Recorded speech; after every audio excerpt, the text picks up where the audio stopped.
Bismillahirrahmanirrahim. Assalamualaikum warahmatullahi wabarakatuh. Alhamdulillahi nahmaduhu wa nasta'inuhu wa nastaghfiruh wa natubu ilaih wa na'udzu billahi min syururi anfusina wa min sayyiati a'malina may yahdihillahu fala mudilla lah wa may yudlil fala hadiya lah. Wa asyhadu an la ilaha illallah wahdahu la syarika lah wa asyhadu anna Muhammadan abduhu wa rasuluh sallallahu alaihi wa ala alihi wa ashabihi wa man tabi'ahum bi ihsanin ila yaumiddin wa salam tasliman amma ba'du. Taib. Alhamdulillah, insyaallah pada kesempatan yang mulia ini ana akan mempresentasikan hasil daripada pembahasan kitab Al-Usul min Ilmul Usul dengan penulis Syekh Muhammad bin Shalih Al-Utsaimin pada bab ta'rif usul fiqh, al-ahkam, al-ilm, al-kalam wa al-amru, dengan dosen mata kuliah Ustadz Amrin Mustafa SUD MH Hafizahullah Ta'ala, mata kuliah usul fiqh oleh Nanda Pratama.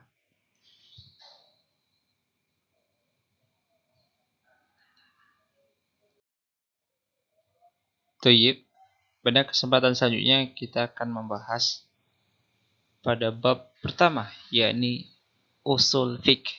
Ta'rif usul fiqh, yakni pengertian. Di sini insyaallah kita akan membahas apa sih itu usul fiqh dan definisi usul fiqh itu ada berapa sih. Kita akan membahasnya insyaallah ta'ala.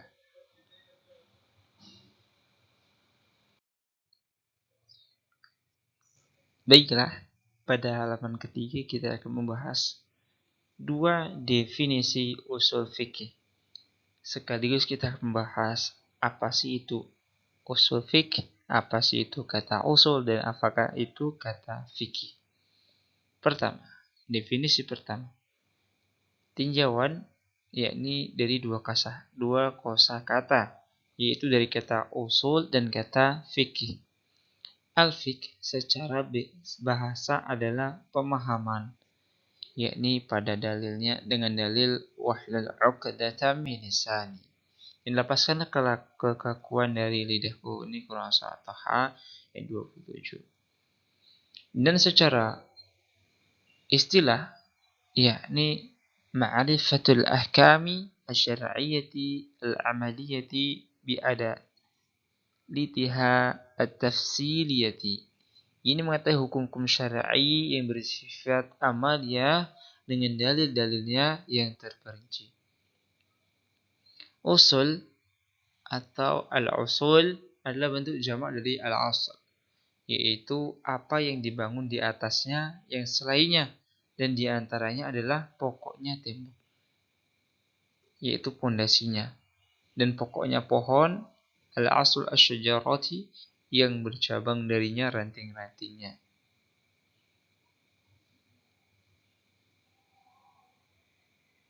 Kemudian tinjauan yang kedua, dari tinjauan keberadaannya sebagai julukan pada bidang tertentu, maka usul fiqh didefinisikan dengan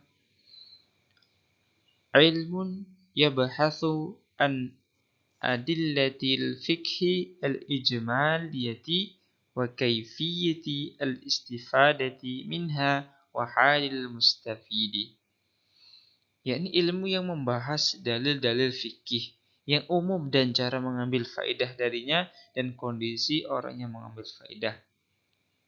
Jadi pada ayat tersebut atau dari kaidah bahasa Arab tersebut, pada kata al-ijmaliyati, yakni yang umum atau mujmal, yakni kaidah-kaidah umum seperti perkataan.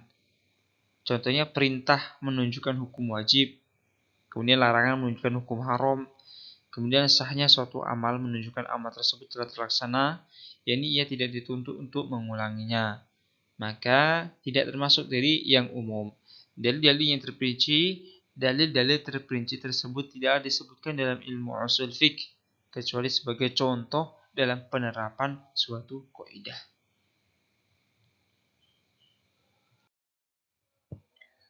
Tayyib, pada pembahasan selanjutnya yakni hukum atau al-ahkam, ini hukum-hukum.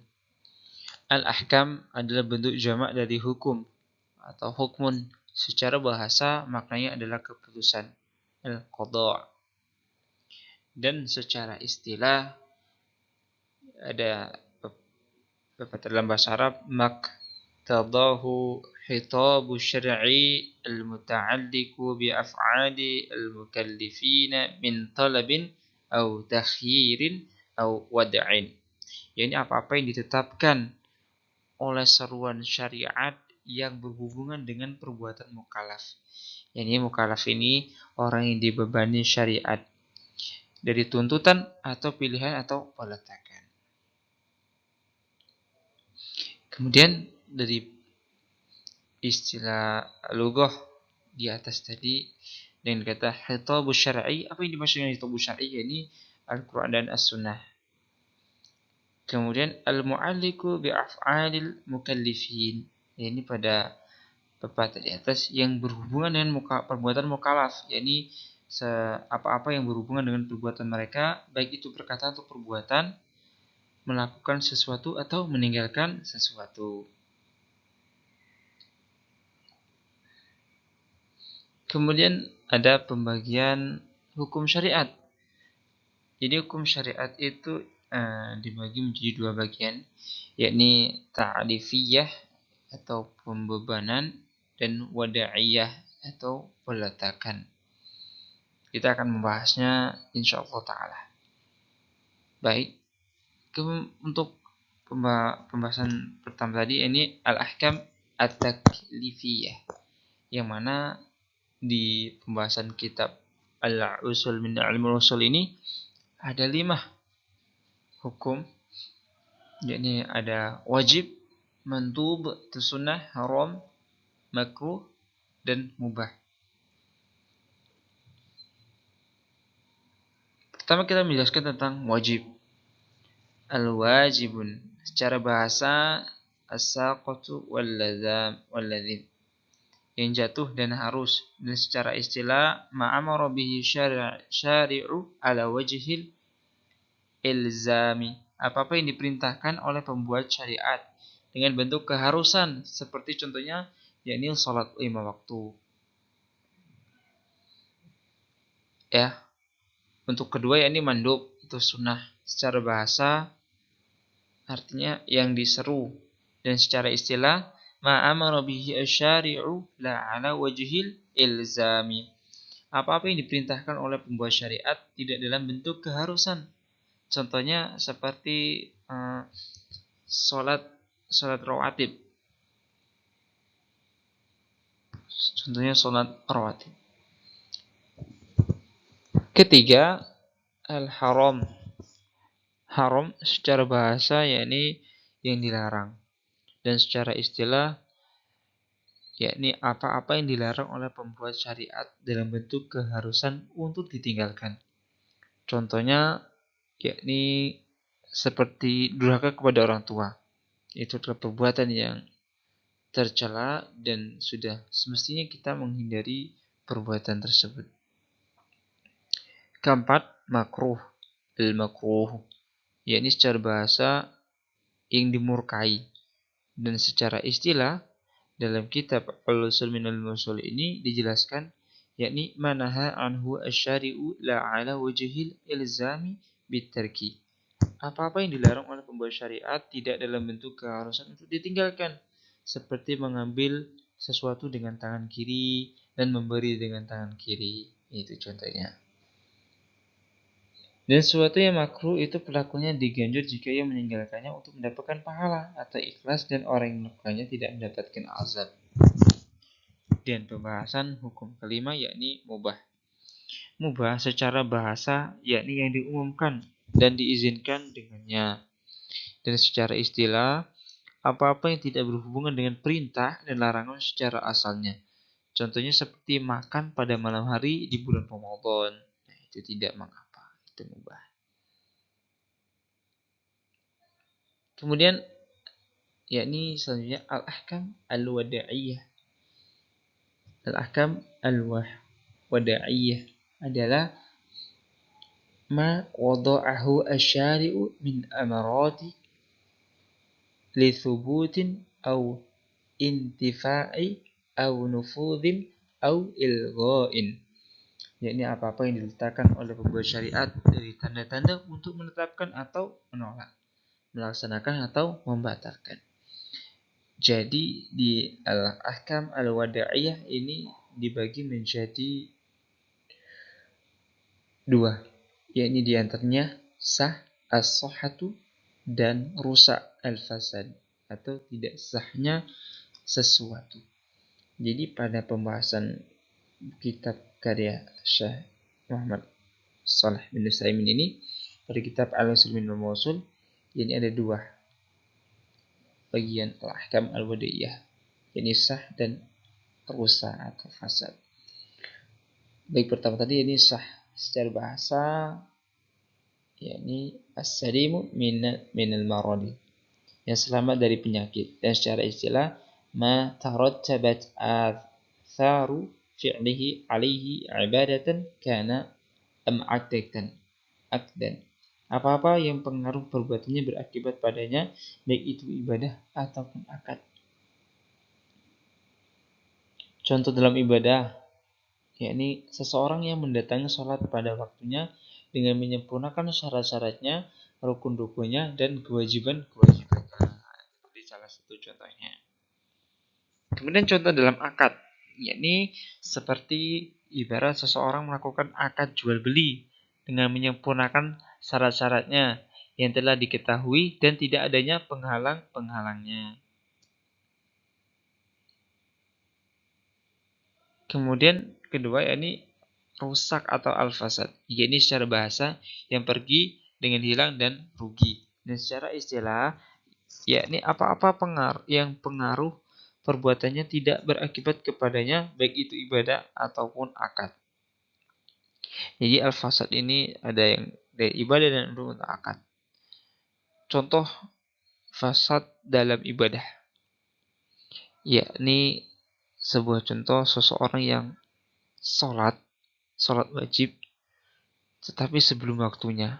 Nah, ini kan tidak tidak baik atau rusak.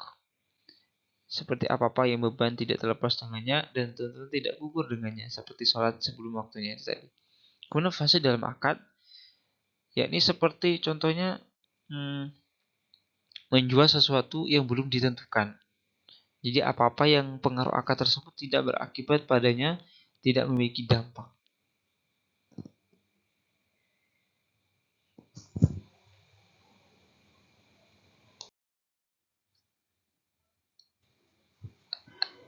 Baik. Tenang. Di halaman 5 di halaman selanjutnya kita akan bahas bagian yakni pada bab al-ilmun atau ilmu. Apa itu ilmu?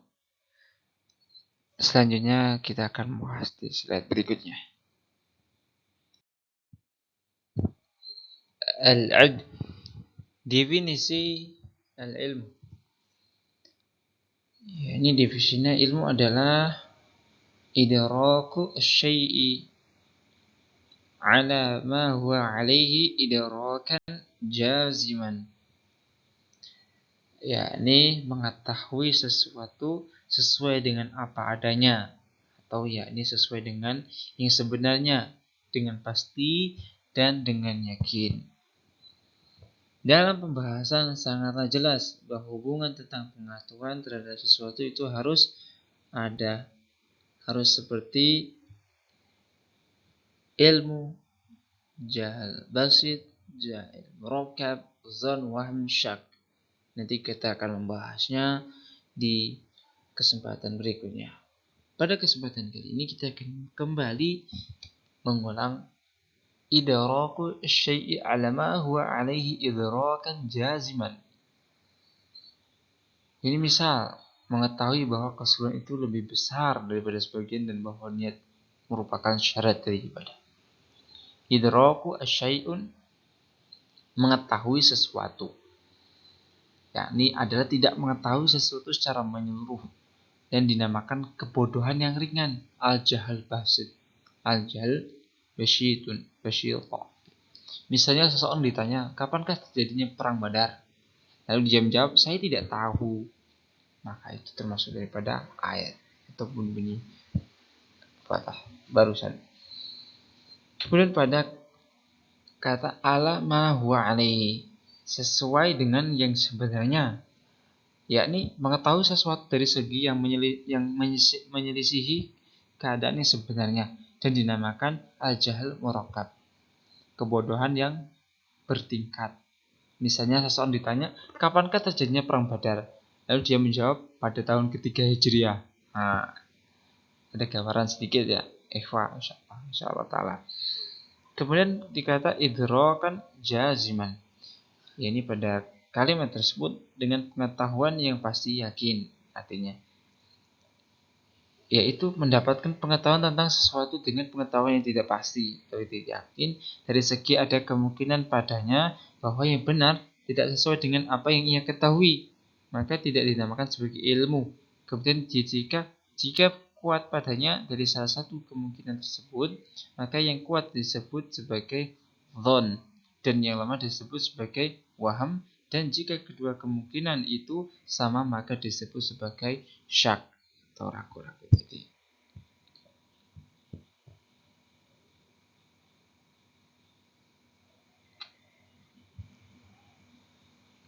Baik, tadi setelah membahas pembahasan tadi, ini ada ilmu, ada jahal basit, ada jahal murakkab, ada zon, waham, ada syak.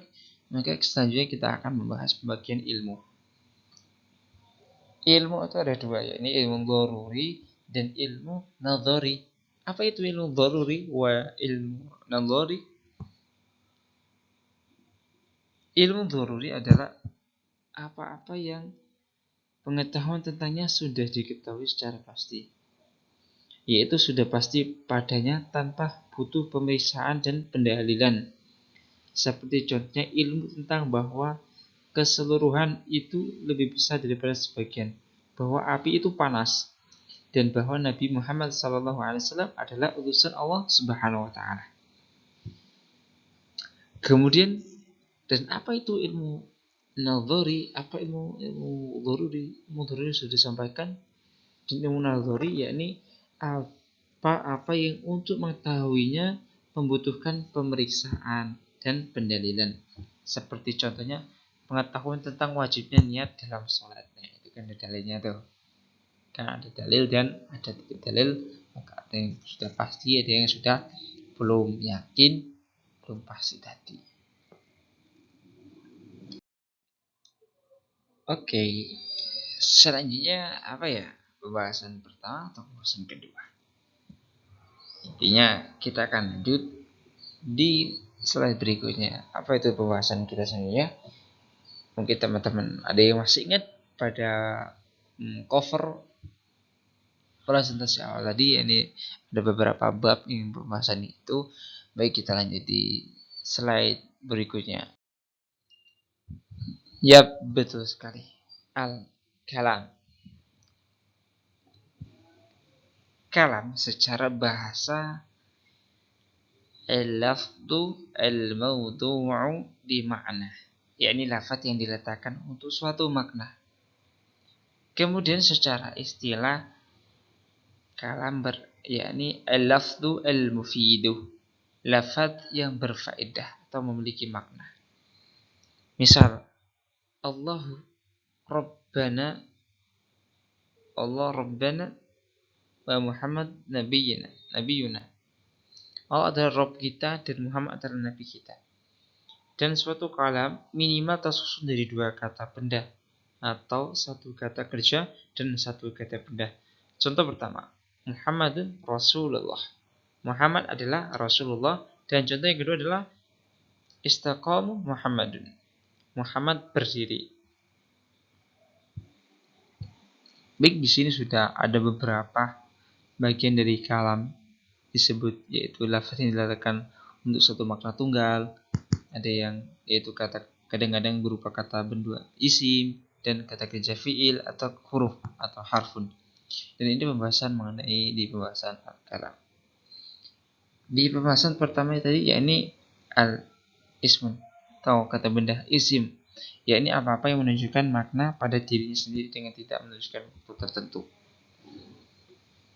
Isim ini kalau dalam kitab ini dari apa yang sudah diingat oleh penulis pembaca yakni ana, yakni ada 3 macam. Yakni pertama apa-apa yang menunjukkan keumuman, misalnya kata sambung. Kemudian kedua apa-apa yang menunjukkan kemutlakan, misalnya nakirah dalam konteks penetapan. Ketiga apa-apa yang menunjukkan kekhususan, misalnya nama orang. Nah itu tadi 3 macam isim di pembahasan ini. Kemudian selanjutnya yakni fiil atau kata kerja. Yakni apa-apa yang menunjukkan makna pada dirinya sendiri dan keadaannya menunjukkan salah satu dari 3 waktu. Itu fiil madhi seperti fahmun, fiil mudhari seperti yafhamun, atau fiil am seperti ifham.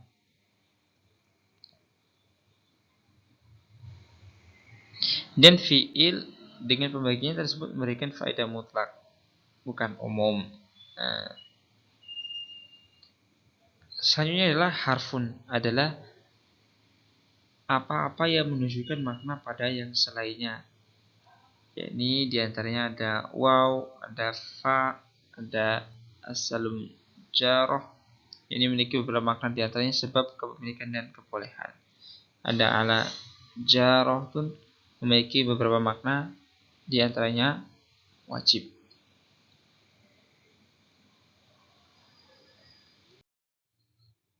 Oke, tadi kita sudah membahas kalam, ada fi'il, ada isim, ada hurufun, ada harfun. Selanjutnya kita membahas di bagian jenis-jenis kalam.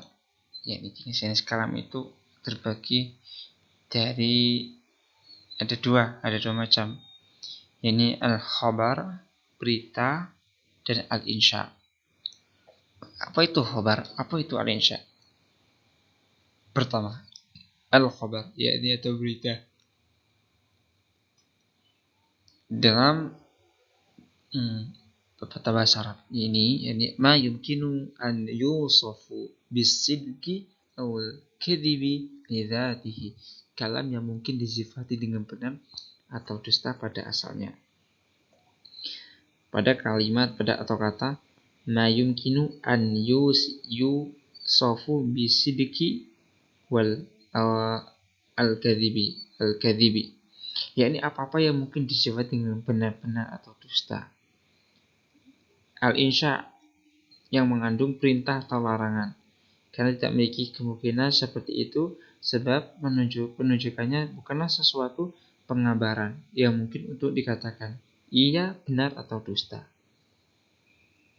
Dan pada lidzatihi, kalimat lidzatihi pada asalnya khobar yang tidak mengandung kebenaran atau tidak mengandung kedustaan dari sisi yang dikabarkan. Yang demikian karena khobar dari sisi yang dikabarkan terbagi menjadi 3. Pertama, yang tidak mungkin disifati dengan dusta, seperti khabar dari Allah dan Rasulnya yang telah sahih darinya. Kedua, yang tidak mungkin disifati dengan kebenaran, seperti khabar tentang sesuatu yang mustahil secara syar'i atau secara akal. Nah, yang pertama tadi adalah secara syar'i dan secara akal. Yang pertama, mustahil secara syar'i. Ini seperti seorang yang mengaku sebagai Rasul setelah Nabi SAW. Dan yang kedua tadi, mustahil secara akal. Seperti khabar, berkumpulnya 2 hal yang saling bertentangan. Yang tidak mungkin ada bersamaan dan atau hilang bersamaan. Seperti bergerak dan diam pada sesuatu yang satu pada waktu yang sama. Ketiga tadi, yang mungkin disifati dengan benar dan dusta baik dengan kemungkinan yang sama tidak bisa dibenarkan dan didustakan karena sulit diterjih. Atau dengan merojihkan salah satunya seperti kabar dari seseorang tentang sesuatu yang gaib dan yang semisalnya. Al-insya. Apa itu al-insya? Ma la yumkinu an yusafu bisidqi wal kadhibi. Kalam tidak mungkin disifati dengan benar atau dusta, di antaranya adalah perintah dan larangan. Dalam firman Allah Ta'ala pada surah An-Nisa yang artinya sembahlah Allah, dan janganlah kalian menyekutukannya dengan sesuatu apapun.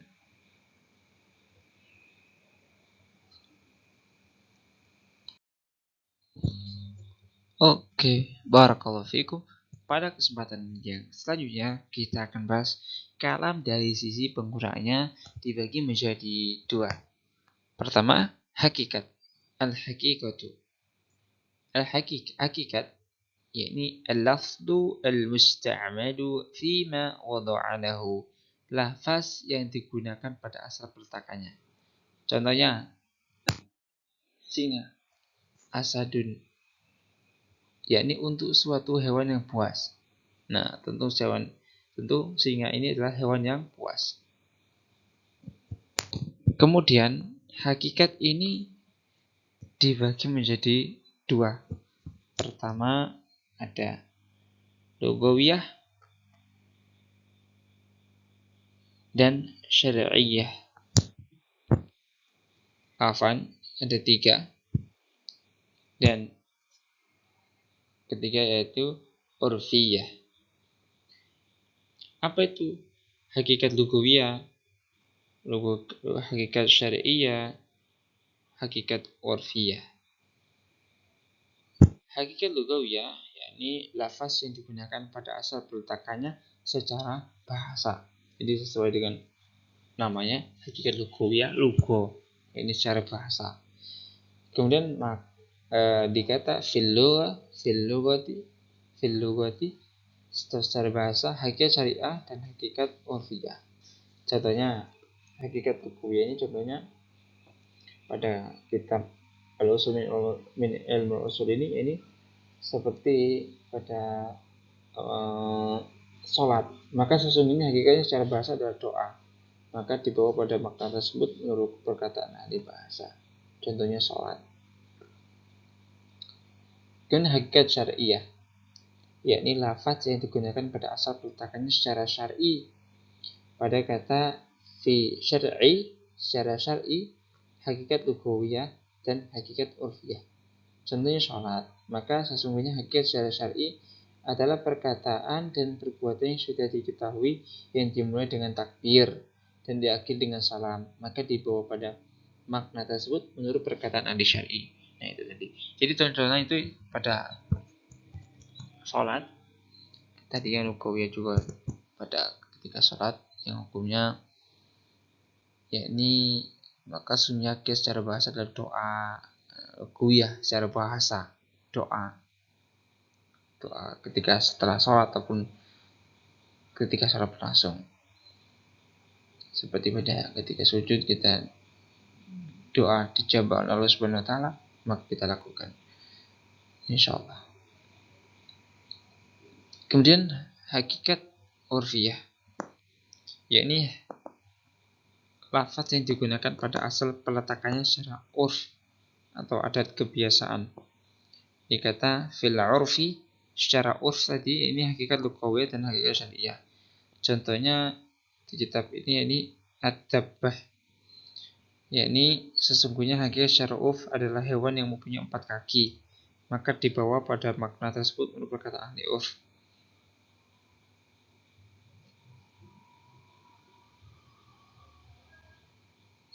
Yakni untuk kedua, dari bagian kedua ini majaz. Apa itu majaz? Majaz adalah laftu al-musta'malu fi ghairi ma wudi'a lahu. Lafaz yang digunakan bukan pada asal peletakannya. Kalau bahasanya itu kiasan. Majaz ini seperti kiasan. Contohnya singa untuk laki-laki yang pemberani. Nah, ini kan kiasan. Singa untuk laki-laki yang pemberani. Laki-laki itu manusia, singa itu hewan. Jadi jelas beda. Barakallahu fikum.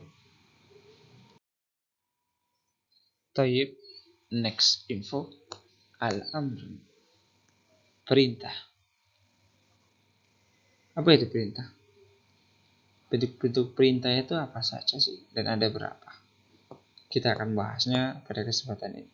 Perintah adalah qaulun yatadammanu talaba al-fi'li ala wajhi al-isti'la'i. Artinya perkataan yang mengandung permintaan untuk dilakukannya suatu perbuatan dalam bentuk al-isti'la, yakni dari yang lebih tinggi ke yang lebih rendah. Seperti Allah memerintahkan hambanya, perintah Allah untuk hambanya. Pada kata qaulun, perkataan, yakni isyarat, maka isyarat tidak dinamakan perintah walaupun maknanya memberi faedah perintah. Jadi ya. Kemudian dikata talabal fi'li, perkataan talabal fi'li yang artinya permintaan untuk dilakukannya suatu perbuatan, larangan. Jadi karena larangan merupakan permintaan untuk meninggalkan sesuatu dan yang dimaksud dengan perbuatan adalah mewujudkan sesuatu, maka mencakup perkataan ucapan yang diperintahkan. Nah, di samping yakni bentuk-bentuk perintah ada berapa? Ya, ada 4. Ada fi'il amr, ada isim fi'il amr, ada masdar pengganti dari fi'il amr, ada fi'il mudhari yang bersama dengan lam amr. Kita akan bahasnya di slide selanjutnya. Baik, bentuk-bentuk amr, perintah. Yakni ada 4.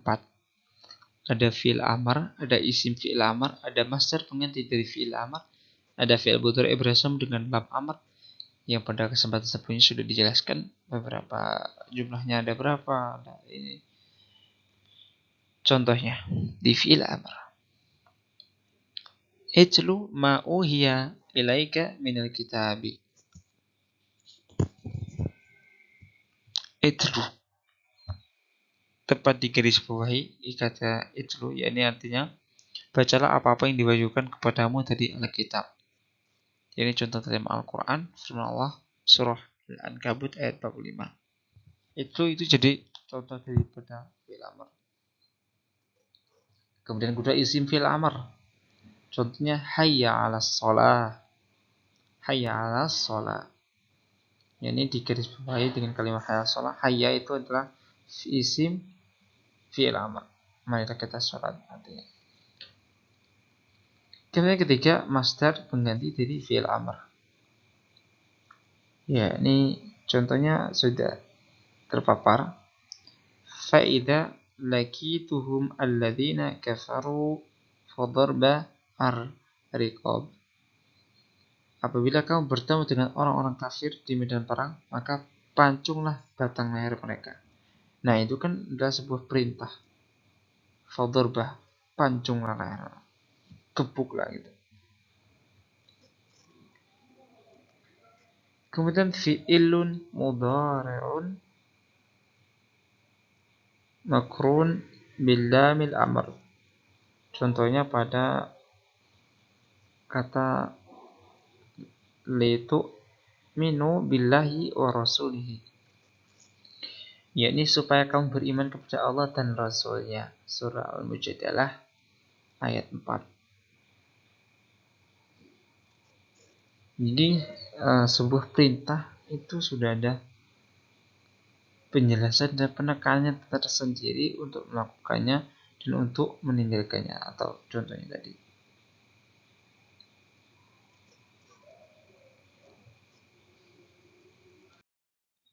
Alhamdulillah, sudah selesai pembahasan yang menurut Versiana. Semoga dapat bermanfaat. Syukran ala ihtimamikum. Barakallahu fikum. Wa jazakumullahu khairan. Wassalamualaikum warahmatullahi wabarakatuh.